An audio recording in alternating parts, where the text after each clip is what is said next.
The chains on my wrists were heavier than they needed to be.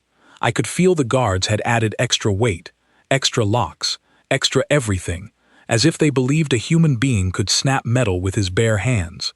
Maybe they believed exactly that. I did not correct them. I let the chains drag against the floor as two tall guards pushed me forward through a doorway taller than any building I had seen on Earth. The throne room of the Sonari Dominion was built to make visitors feel small. The ceiling rose so high that the lights near the top looked like distant stars. Long banners in deep purple and silver hung from pillars carved with symbols I did not understand yet. Hundreds of nobles stood along both sides of the hall, whispering to each other, their pale gray skin catching the light strangely, like wet stone. I walked forward with my head up.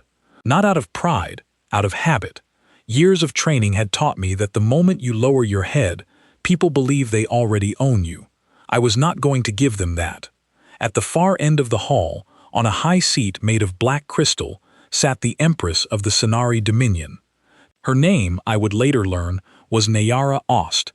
She had ruled for almost 30 years, and in that time, no human had ever been allowed inside her palace, let alone her throne room. I was the first.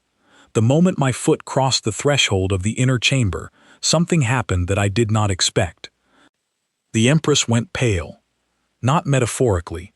Her skin, usually a deep violet gray, drained of all color in the space of 2 seconds.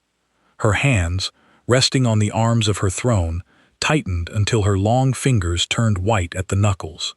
Her breathing, which I could hear even from this distance because the hall carried sound like a whisper chamber, became fast and shallow. I noticed something else too.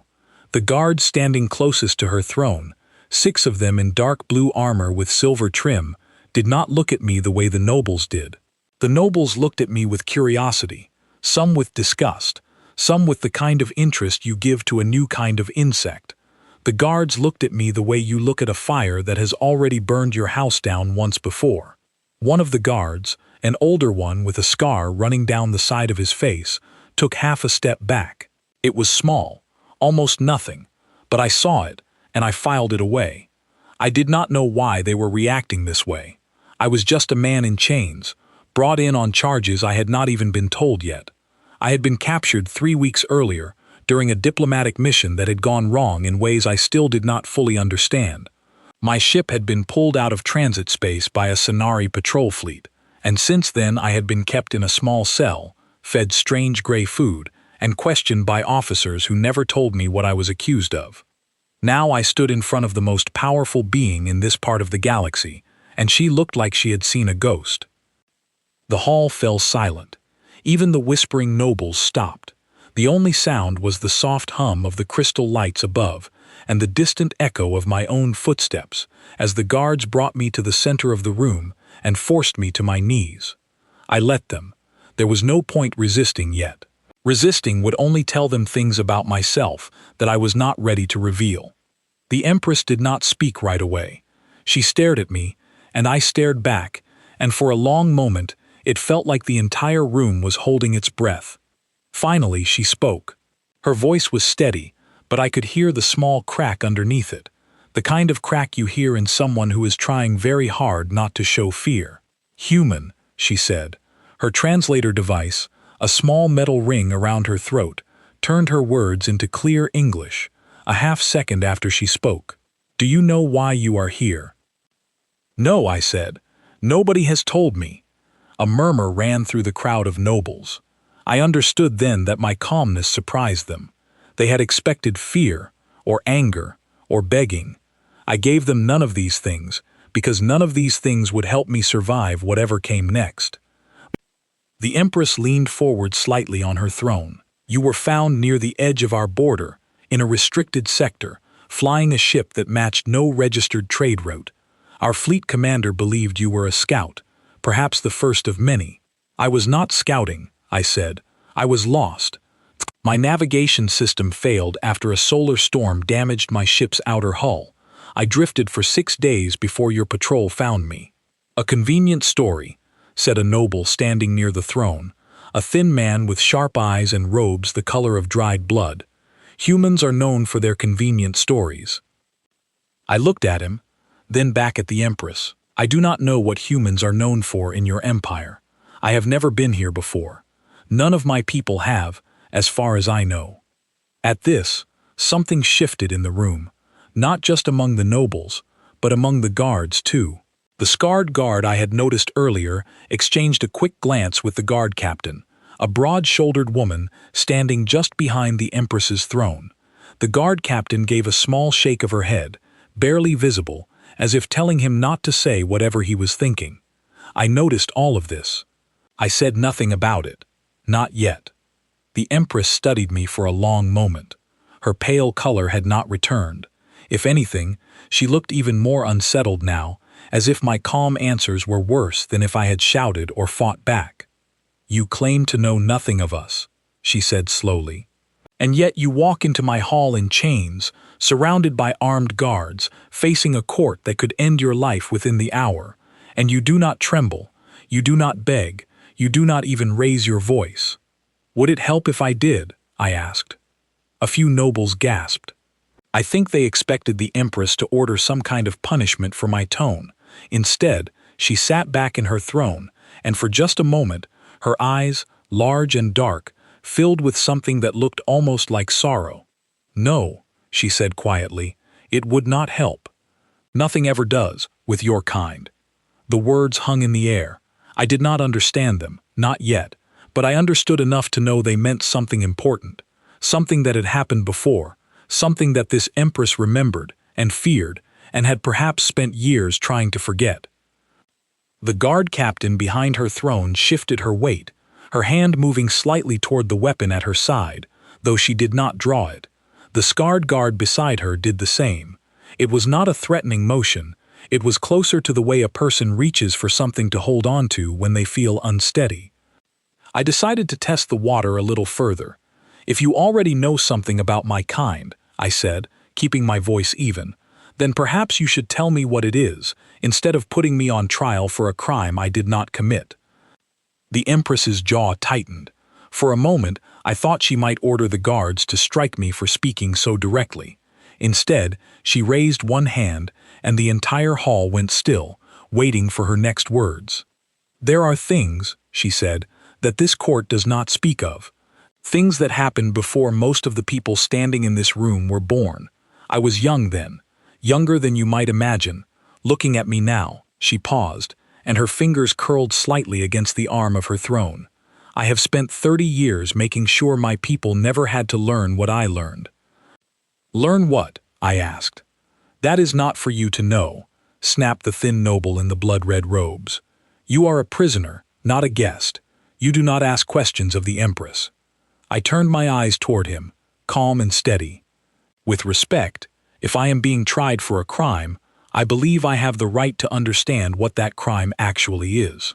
In every civilized system I have encountered, that is a basic requirement of justice." The hall went quiet again. I watched the Empress's face carefully, and I saw something flicker behind her eyes.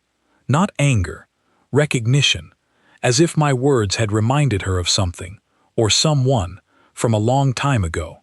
"You speak of justice," she said softly, "as though you already understand our laws." "I understand fairness," I said. "That is not the same as understanding your laws, but fairness should not need translation." For the first time since I had entered the room, the Empress's frozen expression cracked just slightly. It was not a smile. It was something closer to disbelief, mixed with a kind of tired recognition, as if she had heard these exact words before, long ago, from someone else who had stood in a room very much like this one. She turned to the guard captain standing behind her.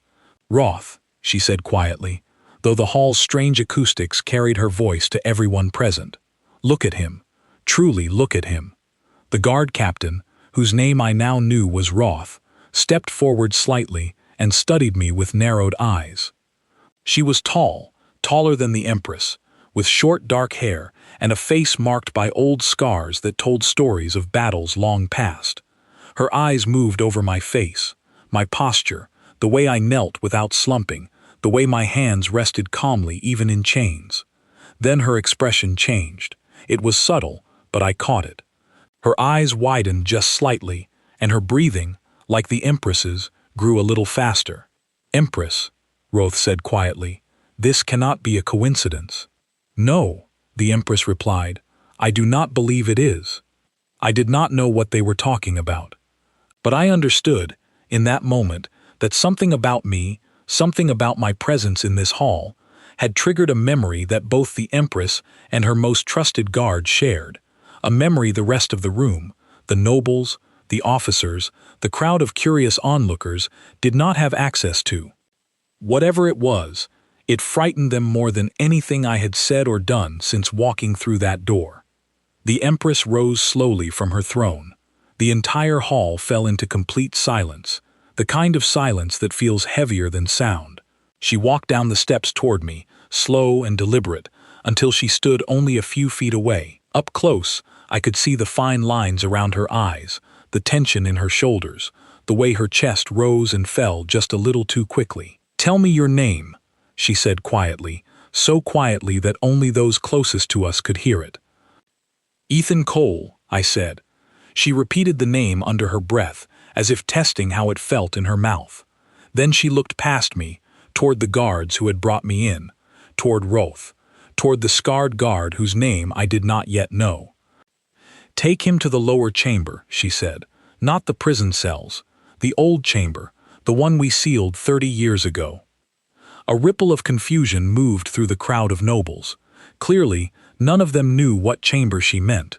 But Roth's face went pale, almost as pale as the Empress's had been when I first walked in, and the scarred guard beside her actually took a full step back this time, his hand tightening on the hilt of his weapon. "Empress," Roth said carefully, "are you certain?" "I am certain of nothing," the Empress said, her voice trembling just slightly now. "That is exactly why we must be certain of him." She turned and walked back toward her throne, but before she sat down, she looked at me one final time, and I saw in her eyes something I had not expected to see from the most powerful ruler in this part of the galaxy. Fear. Real, deep fear. Not fear of what I might do to her in this room, with my hands chained and 6 armed guards surrounding me. It was something older than that, something that had been buried for 30 years and had just clawed its way back to the surface the moment I walked through her door. As the guards lifted me to my feet and began leading me away from the throne room, I glanced back one last time. The Empress had not moved. She sat frozen on her throne, staring at the space where I had been kneeling, as though she were seeing someone else entirely, someone from her past, someone whose memory still had the power, after 30 years, to turn an Empress pale with a single glance. I did not know yet what that memory was, but I intended to find out, because whatever had happened 30 years ago, whatever secret her guards were guarding so carefully, it was clear that my arrival had reopened a wound none of them had ever truly healed. And as the heavy doors closed behind me, sealing off the throne room and its whispering nobles, I heard Roth's voice, low and urgent, speaking to the Empress in words I was not meant to hear. "If he is what we fear he is," she said, "then no chain in this palace will hold him for long." The doors shut with a sound like a final judgment, and I was left wondering what exactly I had walked into, and what exactly these people believed about the man they had just placed at the center of their oldest, most carefully buried fear. The lower chamber was nothing like the prison cells I had been kept in for the past 3 weeks. Those cells had been small, gray, and practical, built for holding ordinary prisoners until their trials. This chamber was different. It was old. I could tell that the moment the guards opened the heavy door and pushed me inside. The walls were made of dark stone, not metal or crystal like the rest of the palace. Faded markings covered the surface, symbols that looked like they had been carved by hand a long time ago, then partially worn away by decades of dust and neglect. A single light hung from the ceiling, flickering slightly, casting long shadows across the room. Roth entered behind me, along with the scarred guard, whose name I finally learned was Darren. They removed my chains, which surprised me, and stepped back to stand near the door, watching me carefully, as though I might do something unexpected the moment my hands were free. I rubbed my wrists and looked around the room. "This does not look like a prison cell," I said. "It is not," Roth replied. Her voice was steady now, more controlled than it had been in the throne room, but I could still hear the tension underneath it. "This chamber has been sealed for 30 years. Before today, only 3 people in this palace still remembered it existed. And now I am the 4th to see it," I said. "Now you may be the reason it was built," she said. I turned to face her fully. "I think it is time someone explained to me what is happening. I do not know your history. I do not know what your Empress fears. All I know is that I did nothing except drift into your territory after my ship was damaged, and somehow that has caused an entire empire to panic." Darren, who had been silent until now, finally spoke. His voice was rough, like a man who did not talk much unless he had something important to say. 30 years ago, before Roth and I served the Empress, our people made a mistake, a terrible one. We do not speak of it in public records. Officially, it is remembered as a natural disaster, a solar event that destroyed one of our outer colonies and the fleet stationed nearby. "But that is not what actually happened," I said, reading between the lines of his careful words.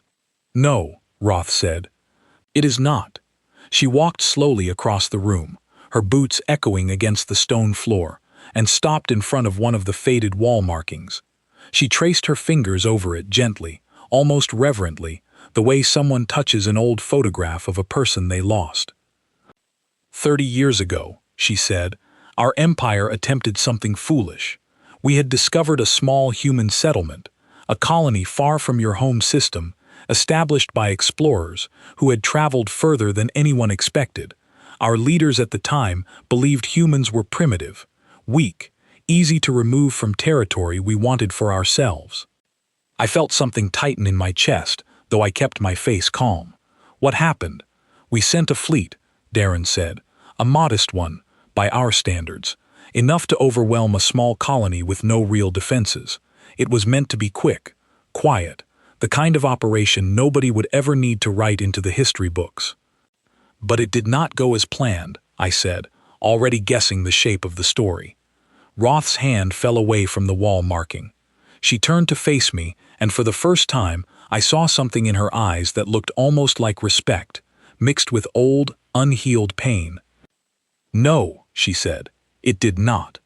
She walked closer to me, close enough that I could see the fine details of the scars on her face, old wounds that had clearly been earned in battle, not accidents. The colony had defenders, not soldiers in the way we understood soldiers. Ordinary people, farmers, builders, families.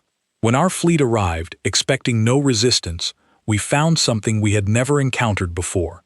"What was it?" I asked. "Determination," Darren said quietly. "That is the closest word our language has for it. Not aggression, not hatred, just an absolute, unbending refusal to be removed from their home, no matter the cost. They fought with weapons that should not have worked against our ships. They used tactics that made no logical sense by our military doctrine, and somehow those tactics worked anyway. Within 3 days, our fleet of over 40 warships had been reduced to less than 10, and those 10 were retreating faster than any fleet in our empire's history had ever retreated before. I stayed quiet, letting them continue. This was clearly a memory that needed to be spoken aloud, one word at a time, after being buried for 30 years. "But the true horror," Roth said, her voice dropping even lower, "was not the battle itself. It was what came after." "What came after?" I asked. Roth exchanged a glance with Darren, and for a moment, neither of them spoke. Finally, Darren answered. "After our retreat, the human colony did not simply defend their territory and stop. They followed our fleet home, not with weapons of destruction, not with an army meant to conquer, but with something far more unsettling. They found our supply lines, our communication networks, our trade routes, and they dismantled them, piece by piece, with a patience and precision that terrified our commanders far more than any battle could have. They did not destroy your people," I said slowly, understanding beginning to take shape in my mind. "They made a point." "Yes," Roth said. They made us understand, without a single further battle, that they could reach further than we ever imagined possible, and that our attempt to remove them from their home had been a catastrophic misjudgment. It took 11 months for our empire to fully recover from the economic and military damage caused by that response. 11 months of chaos, all because a handful of leaders decided a small human colony would be an easy target. I let this sink in for a moment. And the Empress was there? During this event? She was young, Roth said, barely more than a child by the standards of our people, training under the previous ruler, learning how to command. She was present during the final council meeting after our fleet's retreat, when the surviving commanders described what they had witnessed. She has never forgotten it. None of us who heard those reports ever have. So when I walked into her hall today, I said, she saw not just a stranger, but a symbol of everything her empire failed to understand 30 years ago. Yes, Darren said. And it is not only your presence that frightens her, it is your behavior. The human commanders who led that resistance 30 years ago were remembered, in the reports that survived, as calm, patient, unshaken, even in the face of overwhelming force. They did not scream threats. They did not display anger. They simply continued, methodically, until the matter was resolved. I understood now why my composure in the throne room had caused such a strong reaction. It was not simply my species that unsettled them. It was the exact manner in which I carried myself, a manner that echoed something buried deep in their collective memory.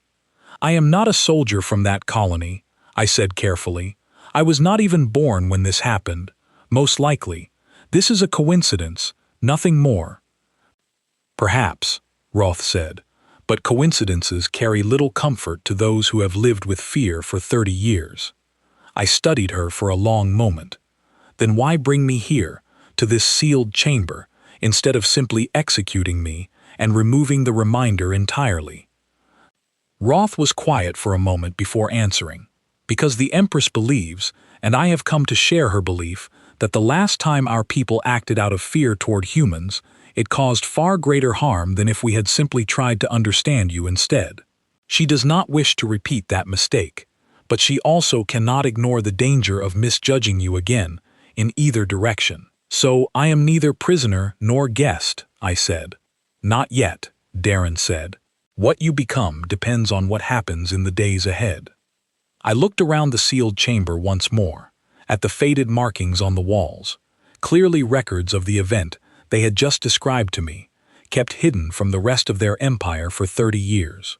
It struck me then how much fear could distort a society, how an entire ruling class could build careers, laws, and public histories around hiding a single traumatic memory rather than confronting it honestly. Tell me something, I said.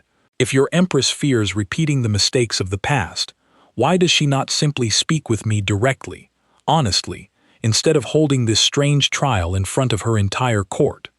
Roth's expression shifted, something close to sadness crossing her face. Because many of the nobles in that hall are descendants of the commanders who ordered that attack 30 years ago. They do not know the full truth, only the sanitized version recorded in public history. If the Empress reveals what truly happened and why she fears you, she risks exposing the failures of families who still hold significant power in this empire. It could fracture the court entirely.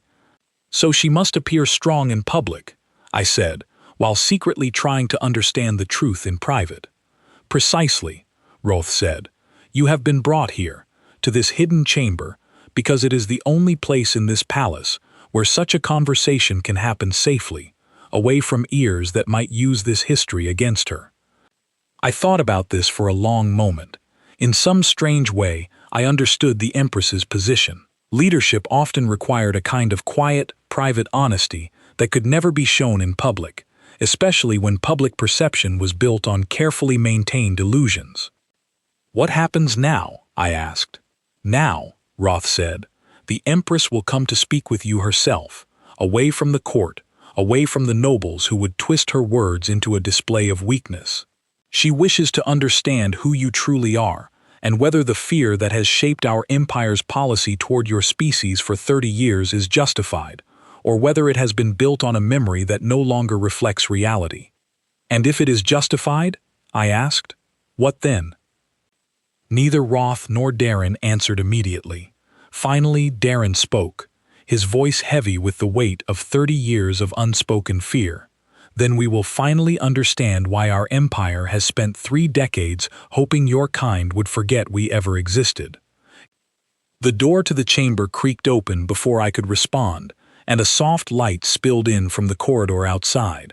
I turned toward it, already sensing who was about to enter, already understanding that the conversation about to take place would determine far more than my own fate. It would determine whether an empire built on hidden fear could finally face the truth it had buried for 30 years, or whether that fear would once again shape decisions that could not be undone. Empress Nayara Ost stepped into the chamber alone. She had removed her ceremonial robes, the heavy layered garments she had worn in the throne room, and now wore something simpler, dark gray fabric that made her look less like a ruler and more like an ordinary person carrying an extraordinary weight. Roth and Darren straightened immediately, but the Empress waved a hand toward them. "Leave us," she said quietly. "Stand outside the door if you must, but I need to speak with him without an audience, even a trusted one." The 2 guards exchanged a brief glance before nodding and stepping out, closing the heavy door behind them. For the first time since I had arrived in this empire, I was alone with the person who held the most power over my fate, without chains, without a crowd of watching nobles, without the weight of ceremony pressing down on the conversation. The Empress walked slowly toward the center of the room and stopped a few feet away from me. Up close, without the crown and formal robes, she looked tired in a way that surprised me. Not physically tired, but tired in the way people become after carrying a secret for far too long.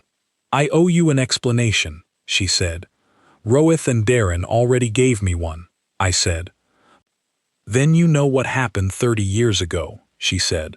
It was not quite a question. "I know the outline," I said. "A colony, a failed attack, a response that changed the balance of power in ways your empire never expected. I do not know the details, and I do not know why it still frightens you so deeply after all this time."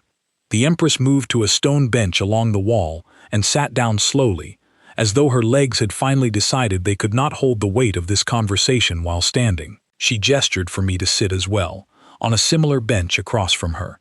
I did, keeping my movements calm and unhurried. "I was 19 years old," she said, "training under Emperor Valen, my predecessor, when the reports came back from that failed operation. I sat in a council chamber and listened to commanders describe things I could not fully understand at the time. Weapons that should not have worked the way they did, strategies that violated every principle of warfare we had been taught, and worst of all, a complete absence of the panic or aggression we expected from a species being invaded. You expected fear," I said. "You got something else instead." "We got calm," she said. "Calm that unsettled every commander in that room far more than screaming or begging ever could have." One officer, a woman named Sela Vren, described standing across from a human negotiator during a brief ceasefire, trying to arrange terms for our fleet's withdrawal.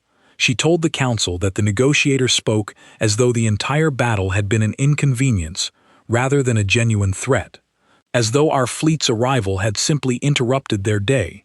"That does sound unsettling," I admitted, "especially for people used to being feared, not being treated as a minor disruption." "It was more than unsettling," the Empress said. "It was humiliating, in a way our leadership could never publicly admit. An empire that had expanded for centuries, conquering and absorbing dozens of lesser civilizations, had been stopped cold by a colony most of our people had never even heard of before that operation. And rather than retaliating with overwhelming force, which we expected, which we were prepared for, the humans simply demonstrated, quietly and precisely, that any further aggression would cost us far more than we could ever gain.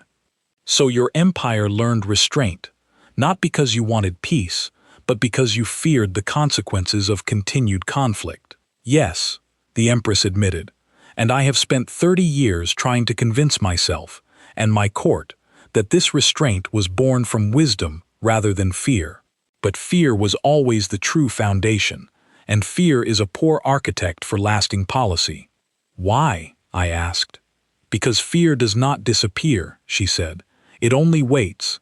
It hides beneath public records and polite diplomatic silence, and it resurfaces the moment something unexpected happens. Like a single human being walking calmly into my throne room after being captured near our border. I nodded slowly, beginning to understand the full shape of the situation. You were not afraid of me specifically. You were afraid of what I represented. The reminder that your empire's greatest failure could happen again, whenever your people underestimated someone they viewed as weaker. Precisely, she said, and that is why I have brought you here, away from my court, away from the nobles who would twist this conversation into either a display of weakness or an excuse for renewed aggression. I need to understand, truly understand, who you are and what your presence in our territory actually means. I already told you, I said. I was not scouting. My ship was damaged, and I drifted into your patrol's path by accident. I have no connection to that colony from 30 years ago, beyond simply being human. I believe you, the Empress said, somewhat to my surprise. But belief alone cannot guide the decisions I must make. My court expects a verdict. My people expect reassurance that our empire remains strong and capable of handling any threat, real or imagined. And my own conscience demands that I do not repeat the mistake my predecessor made, treating your species as either harmless or as an enemy to be eliminated, without first understanding the truth. Then ask me what you truly wish to know, I said. Not questions meant for a court record, but the real questions that have kept you awake at night for 30 years. The Empress studied me for a long moment, her dark eyes searching my face as though looking for some deeper truth hidden beneath my calm expression. Finally, she spoke, her voice quieter than before, almost fragile. Are your people planning to expand into our territory? She asked. Is this the beginning of something larger, something my empire will not survive? I answered honestly. As far as I know, my people have very little interest in your empire specifically. We are still exploring, still learning about the wider galaxy.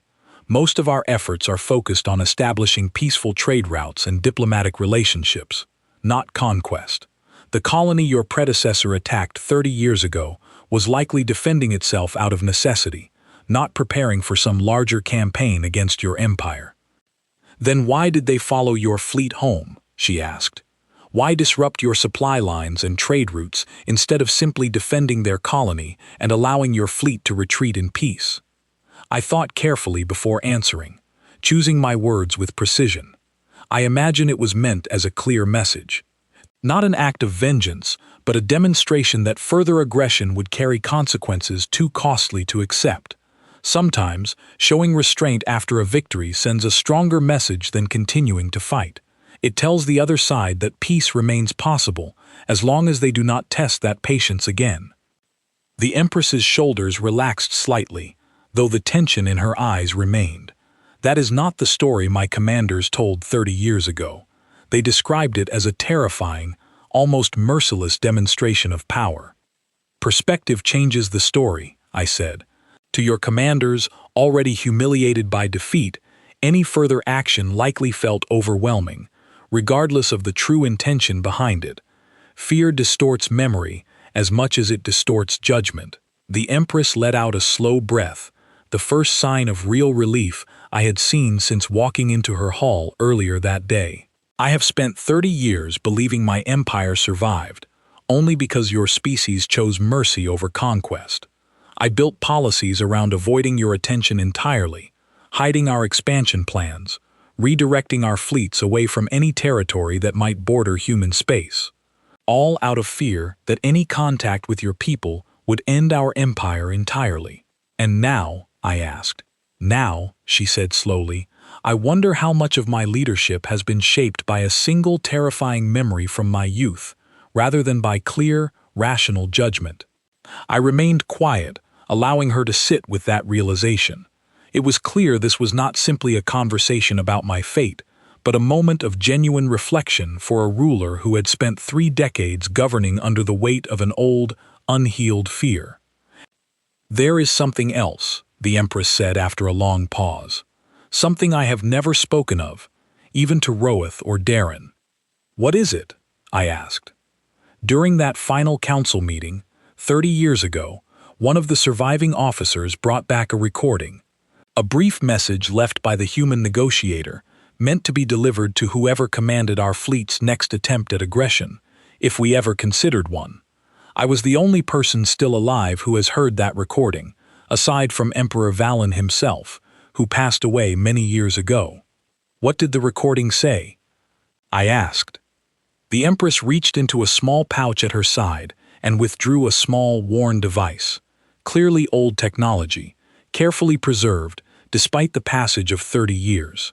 She held it in her hands for a long moment, as though deciding whether to finally share this secret after so many years of silence. "I have never played this for anyone," she said, "not even myself. Since that first night, 30 years ago, I was too afraid of what hearing it again might do to my resolve." "Why show me now?" I asked.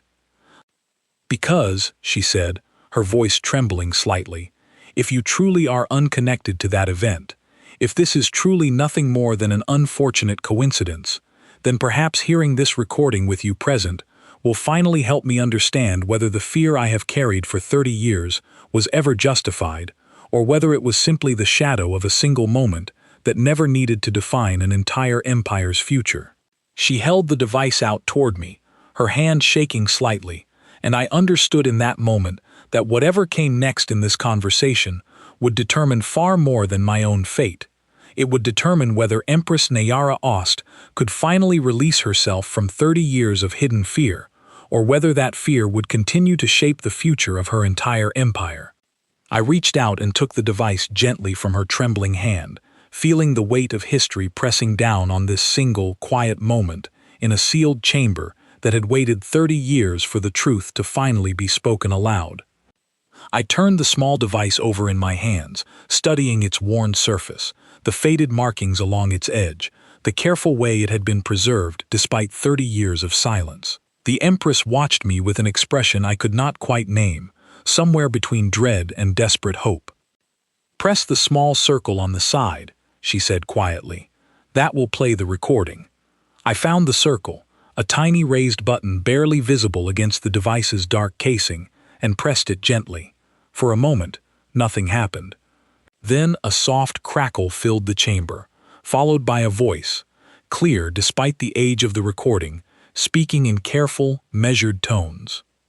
The voice was human, a woman, calm and steady, with no trace of anger or fear in her words. "To whoever commands the next fleet sent against our colony," the voice said, "understand this clearly. We did not seek this conflict. We do not wish to continue it. What you witnessed here was not the full extent of what our people are capable of, nor was it meant as a display of cruelty. It was restraint.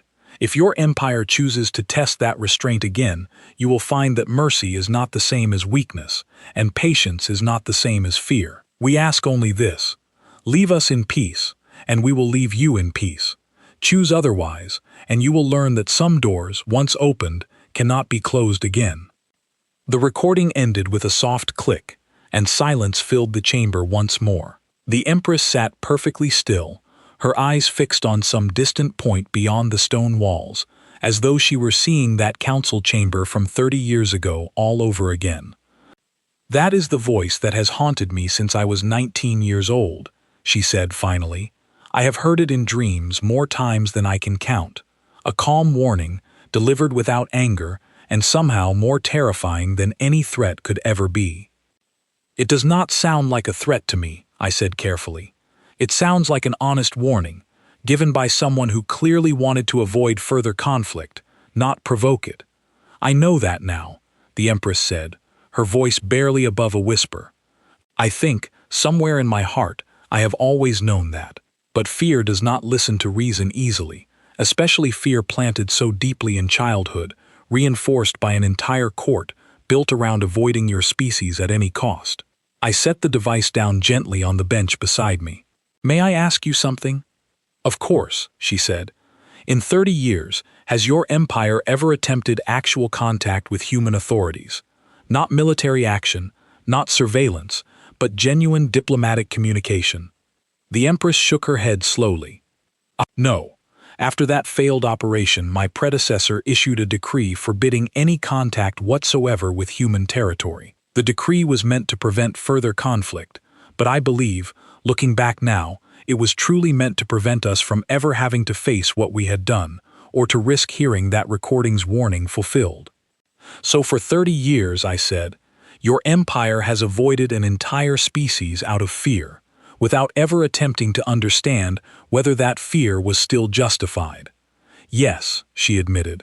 And today, when you walked into my hall, calm and unafraid despite chains and armed guards, I saw not a threat, but a mirror, a reflection of everything I have avoided confronting for 3 decades. I considered my next words carefully, aware that this conversation carried weight far beyond my own situation. Empress Nayara, I cannot speak for my entire species, nor can I promise that every human authority shares the same values as that colony did 30 years ago. But I can tell you this: fear built on avoidance rarely leads to lasting peace. It only delays an eventual reckoning, often making that reckoning more difficult when it finally arrives. What would you suggest instead? She asked. Honest contact, I said.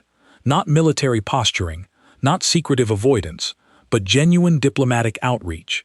Allow your people to understand humans as we truly are, not as a 30-year-old fear has painted us. And allow my people the same opportunity to understand your empire, rather than simply reacting to whatever fragments of information reach us through unofficial channels. The Empress was quiet for a long moment, considering this. You realize what you are suggesting could be seen as a tremendous risk.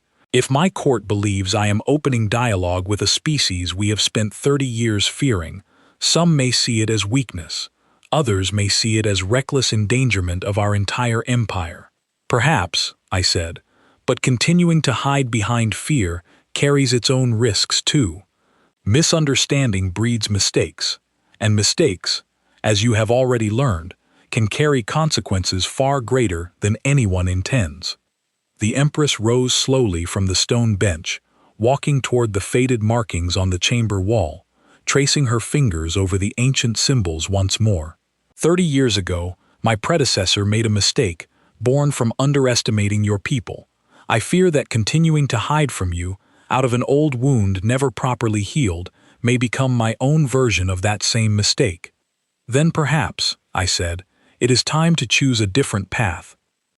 She turned back to face me, and for the first time since I had entered her palace, I saw something in her expression that was not fear, nor suspicion, but something closer to cautious resolve.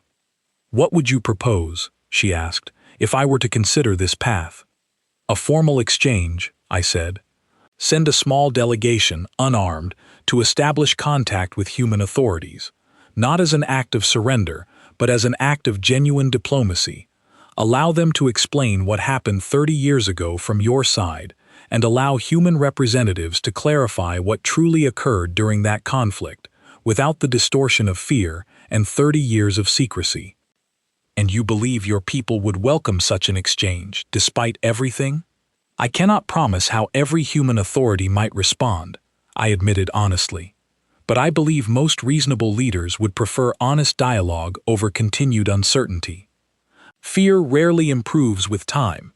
It only calcifies into policy, and policy built on old fear tends to produce poor decisions when new circumstances arise. End quote. The Empress walked slowly back toward me, studying my face carefully, as though searching for any sign of deception. Finding none, she nodded slowly, more to herself than to me.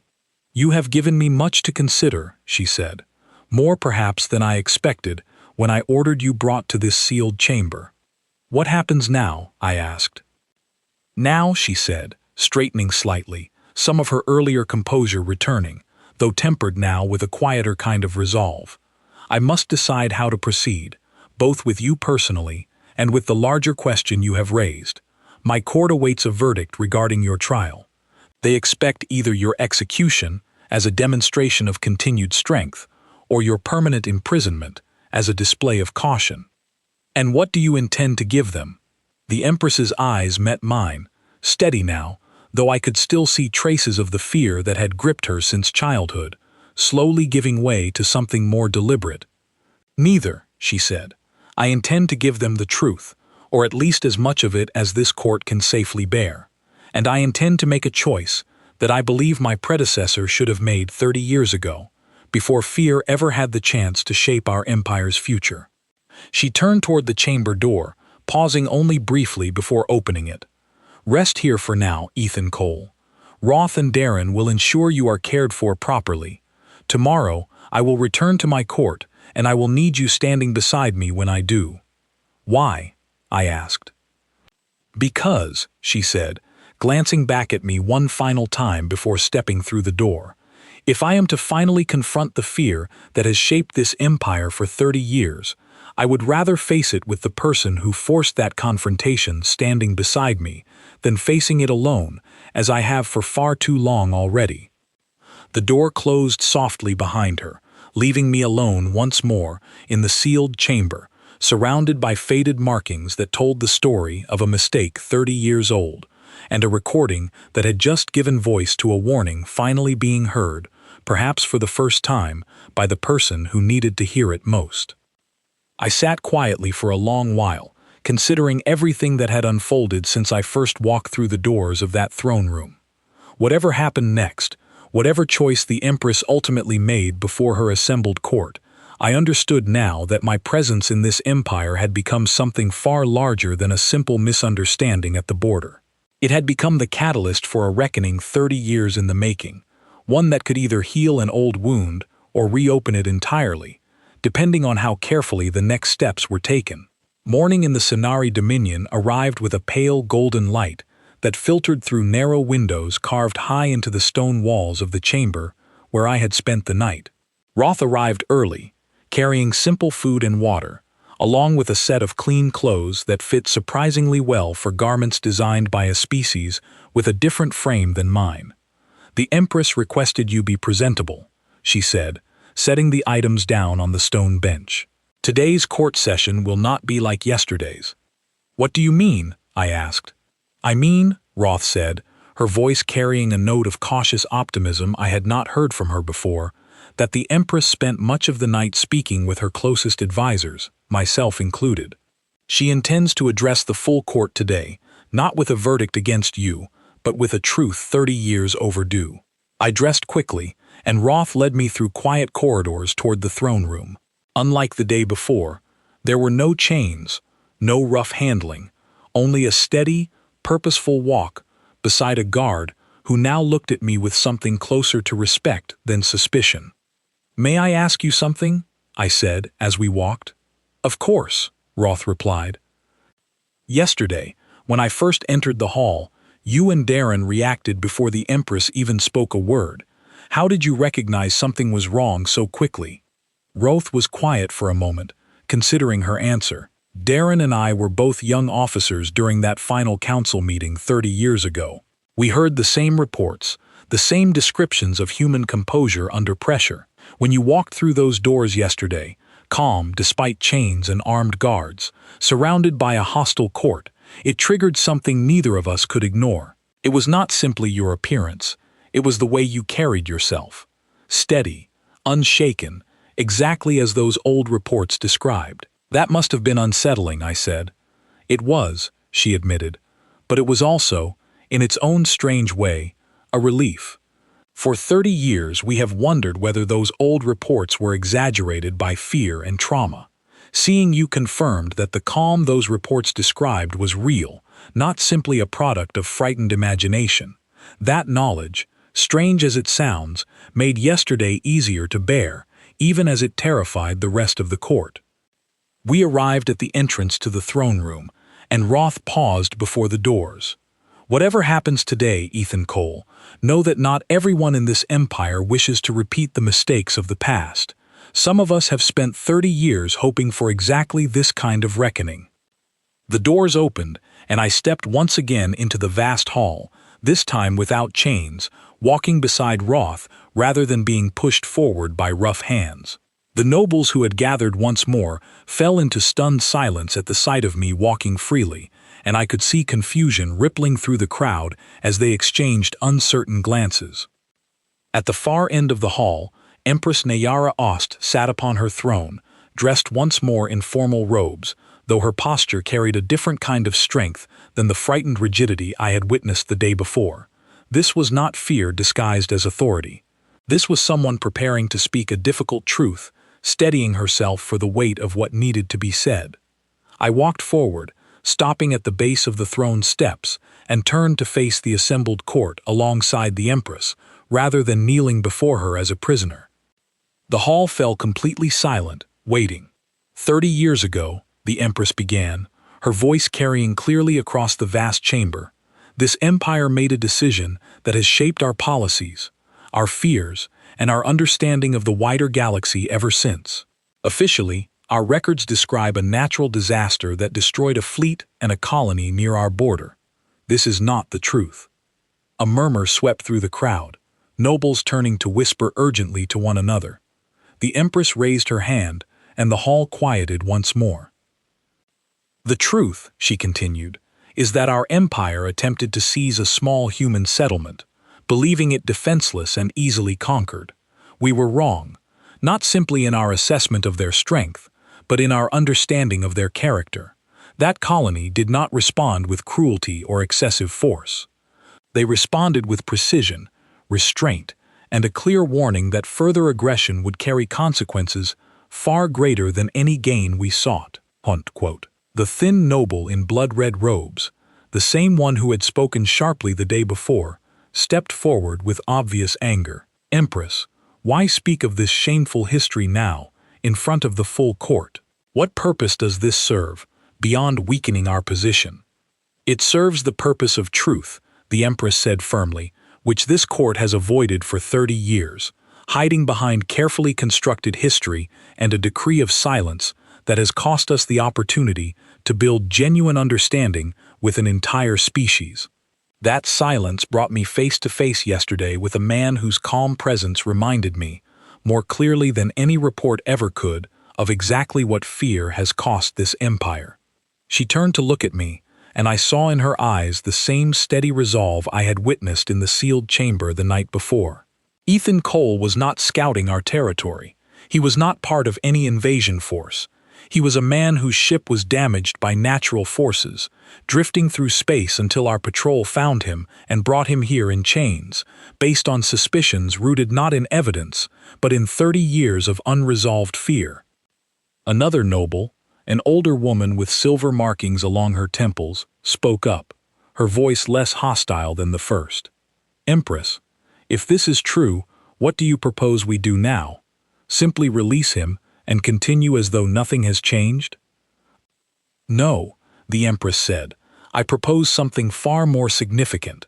I propose that this empire finally abandon the decree of silence that has governed our relationship with human territory for 30 years. I propose we establish honest diplomatic contact, not through secretive patrols or fearful avoidance, but through genuine dialogue, acknowledging our past mistakes and working toward a future built on understanding rather than fear. The hall erupted into murmurs and quiet debate, nobles turning to discuss this proposal among themselves. I remained still, watching the Empress carefully, understanding the tremendous risk she was taking by revealing this truth so publicly, especially in front of nobles whose families had likely built their reputations on the sanitized version of this history. The thin noble in red robes stepped forward again, his voice tight with barely controlled anger. This is reckless, Empress.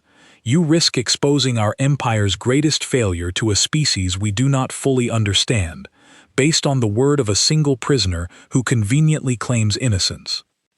I decided this was the moment to speak. With respect, I said, my voice calm but carrying clearly through the silent hall. I understand your concern. Trust is difficult to establish, especially between species who share such a troubled history. But consider this. If my people truly wished harm upon your empire, the message left 30 years ago made clear that we possessed the capability to cause far greater damage than we chose to inflict. Restraint was a choice, not a limitation. That choice remains available today, just as it did 30 years ago, provided fear does not once again drive poor decisions on either side." End quote. The hall fell quiet, considering my words. The older noblewoman with silver markings studied me carefully. "You speak with confidence for someone whose fate remains undecided by this very court." "I speak honestly," I said, "because I believe honesty, more than fear or aggression, offers the best path toward avoiding another 30 years of misunderstanding. Your empire has spent 3 decades building policy around avoiding an entire species. I would ask you to consider whether that avoidance has truly kept you safe, or whether it has simply delayed a reckoning that was always going to arrive eventually." The Empress stepped forward, standing beside me now rather than remaining seated upon her throne. "This court must decide, here and now, whether we continue governing based on inherited fear, or whether we finally choose a different path. I have made my decision. I intend to establish contact with human authorities, beginning with a small, unarmed delegation, to explain our history honestly and seek genuine understanding, rather than continued isolation built on unresolved trauma." The hall remained tense, nobles exchanging uncertain glances, clearly uncomfortable with such a dramatic shift after 30 years of established policy. Finally, Roth stepped forward from her position near the throne, her voice carrying the weight of someone who had witnessed both the fear and the courage required to finally address it. "I served during that failed operation 30 years ago," she said, addressing the full court directly. "I have carried the weight of that memory every day since, wondering whether our empire's continued isolation truly protected us, or whether it simply postponed an inevitable confrontation with our own past mistakes. I stand behind the Empress's decision, not because I am certain it is without risk, but because I believe continued silence carries a greater risk than honest confrontation." Darren stepped forward as well, adding his voice to Roth's. "I agree. Fear has guided this empire's policy for 30 years. It is time we allowed wisdom, rather than fear, to guide our next steps." Slowly, other voices began to join. Nobles, who had perhaps long suspected the official history was incomplete. Officers, who had grown weary of an isolation policy that limited trade, exploration, and opportunity across the empire. Not everyone agreed immediately. The thin noble in red robes remained visibly displeased, along with a handful of others whose families likely held deep connections to the commanders involved in the original failed operation. But the balance of the court began to shift, slowly but unmistakably, toward supporting the Empress's proposal. Finally, the Empress raised her hand once more, calling for silence. "This court will proceed with establishing diplomatic contact with human authorities. Ethan Cole will be released immediately, provided passage back to his own territory, along with a formal message explaining our intentions and our desire for honest dialogue moving forward." She turned to face me directly. "I ask one thing of you, Ethan Cole. When you return to your people, tell them honestly what you witnessed here. Not simply the fear that greeted your arrival, but the choice this empire ultimately made to confront that fear honestly, rather than allowing it to continue shaping our future." "I will," I said, "and I believe my people will respond to honesty with honesty in return. That is the foundation upon which lasting understanding can finally be built." Unquote. The Empress nodded slowly, and for the first time since I had arrived in her empire, I saw something close to genuine relief settle across her features, the weight of 30 years finally beginning to lift, even if the path ahead remained uncertain. As the court began to disperse, nobles murmuring among themselves about the dramatic turn of events they had just witnessed, Roth approached me quietly. "You have given this empire something it has needed for 30 years, she said, "a chance to finally face its fear honestly, rather than continuing to hide from it." "I only told the truth," I said. "The rest was the Empress's courage, not mine." "Perhaps," Roth said, a faint smile crossing her scarred face for the first time since I had met her. "But sometimes courage requires the right catalyst to finally emerge. You were that catalyst, whether you intended to be or not." Darren joined us, extending a hand in a gesture I recognized as a sign of respect among his people. "Safe travels, Ethan Cole. I hope this marks the beginning of something better between our peoples, rather than a return to the fear that has defined the last 30 years. So do I said, accepting the gesture. Later that day, as I stood aboard a small Sonari transport vessel being prepared for my journey home, the Empress herself arrived to see me off personally, a gesture that clearly surprised the officers overseeing my departure. "I want you to understand something," she said quietly, away from the ears of her officers. "Yesterday, when you walked into my hall, I saw 30 years of fear reflected back at me in a single calm expression. Today, I choose to see something different. Not a threat, but an opportunity to finally release my empire from a burden it should never have carried for this long. I hope your court continues to support this path," I said.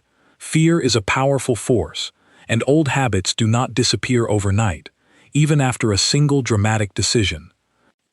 "I know," she said, "but I would rather face the difficult work of building genuine understanding than continue governing under the shadow of a mistake we were too afraid to properly confront. Whatever challenges lie ahead, they are challenges worth facing honestly, rather than avoiding indefinitely." As the transport prepared for departure, the Empress stepped back, offering a final nod before turning to return to her palace, where the difficult work of transforming 30 years of policy would only just be beginning. I settled into my seat as the vessel lifted away from the Sonari homeworld, watching the pale golden light of their sun reflect off the ship's outer hull. Whatever came next, whatever challenges awaited both empires as they attempted to move beyond 30 years of fear and misunderstanding, I understood that something significant had shifted during my brief time in that hidden chamber and that vast, silent throne room. An Empress had turned pale the moment I entered her hall, her guards recognizing a truth the rest of her court had never been permitted to know, and in confronting that truth honestly, rather than hiding from it any longer, an entire empire had taken its first genuine step toward finally releasing itself from a fear that had shaped its future for 30 long years. Whether that step would lead to lasting peace or renewed conflict remained uncertain, but for the first time in 3 decades, the path forward would be built on honesty, rather than the quiet, corrosive weight of a truth too frightening to speak aloud. As my ship carried me back toward human space, I found myself hoping that whatever authorities eventually received the Empress's message would understand, as I had come to understand, that sometimes the greatest danger is not the fear of an old enemy, but the silence that allows that fear to shape decisions long after the truth deserves to finally be heard.